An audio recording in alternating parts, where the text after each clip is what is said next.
తెలంగాణలో పంచాయతీరాజ్ శాఖ పనితీరు సరిగా లేదా? పాలన గాడి తప్పుతోందా? మంత్రితో పాటు అధికారులు యాక్టివ్గా లేరనే విమర్శలు ఎందుకు వస్తున్నాయి? పాలనాపరమైన అంశాల్లో ముఖ్యమంత్రి వేగంగా నిర్ణయాలు తీసుకుంటున్నా పంచాయతీరాజ్ శాఖ ఎందుకు నత్తనడకన నడుస్తోంది? గ్రామ పంచాయతీల ఎన్నికలు సమీపిస్తున్న సమయంలో ఎమ్మెల్యేలు ఏమంటున్నారు? Watch this inside story.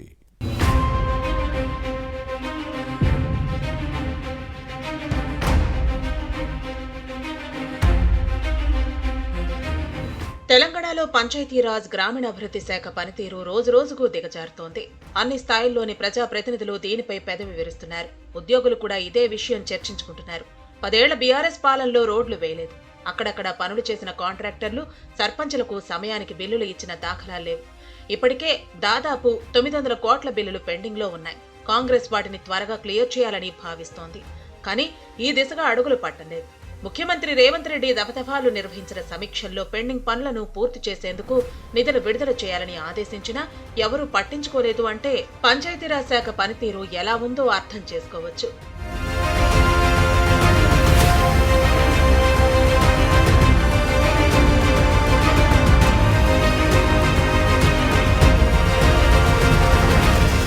Seethakka Panchayati Raj శాఖ మంత్రిగా బాధ్యతలు నిర్వహిస్తున్నారు.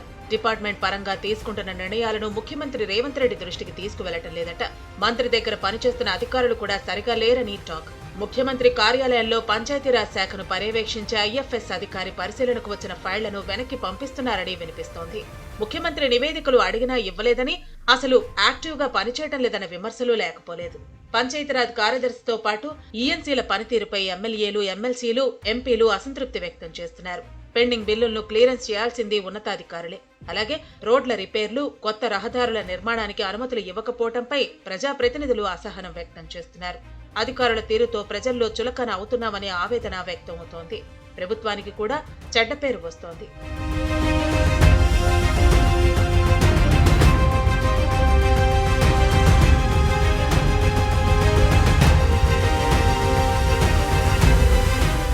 సూర్యాపేట జిల్లాకు చెందిన కాంగ్రెస్ ఎమ్మెల్యే తన నియోజకవర్గంలో పెండింగ్ బిల్లుల నిధుల విడుదల కోసం పలుమార్లు అధికారులను కలిశారు. కొత్త రోడ్ల నిర్మాణ అనుమతుల కోసం ప్రతిపాదనలు ఇచ్చారు. కానీ ఏ ఒక్క పని జరగలేదు. రోడ్ల రిపేర్లకు పంచాయతీరాజ్ శాఖ అధికారుల పరిధిలో నిర్ణయం తీసుకునే అవకాశం ఉంటుంది. కొత్తగా రోడ్లకు ప్రభుత్వం అనుమతి ఇవ్వాలి. బడ్జెట్ ప్రతిపాదన అవసరం. ఇలాంటి అంశాలపై ముఖ్యమంత్రి స్థాయిలో నిర్ణయం తీసుకోవాల్సి ఉంటుంది. కొన్ని నియోజకవర్గాలకు కొత్త రోడ్లు మంజూరు ఇచ్చారు. కానీ నిధులు విడుదల చేయకపోవడంతో ఏ పని జరగటం లేదు. ఇలాంటి సమస్యలను పరిష్కరించాల్సిన బాధ్యత మంత్రి సీతక్కపై ఉంది. కానీ అలా చేయకపోవటం విమర్శలకు తావిస్తోందన్నది ప్రజాప్రతినిధుల వాదన. తన స్థాయిలో పరిష్కారం కాకపోతే ముఖ్యమంత్రి రేవంత్ రెడ్డి దృష్టికి తీసుకువెళ్లాలని ఎమ్మెల్యేలు, ఎమ్మెల్సీలు, ఎంపీలు కోరుతున్నా చర్యలు శూన్యమని ఆవేదన వ్యక్తమవుతోంది.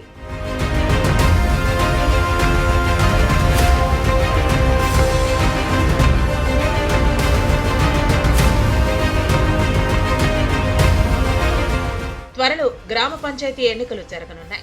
ఆలోగా పెండింగ్ బిల్లులను క్లియర్ చేయాలని ప్రజాప్రతినిధులు కోరుతున్నారు. రోడ్లకు రిపేర్లు చేయాలని సూచిస్తున్నారు. లేకపోతే క్షేత్రస్థాయిలో సమస్యలు తప్పవు. రహదారుల నిర్వహణ తీరుపై ప్రజల్లో తీవ్ర అసంతృప్తి ఉంది. సమస్యలను సత్వరం పరిష్కరించకపోతే క్షేత్రస్థాయిలో ఇబ్బందులు తప్పవు. ఈ అంశాలపై సర్కారు ఎలా స్పందిస్తుందో చూడాలి.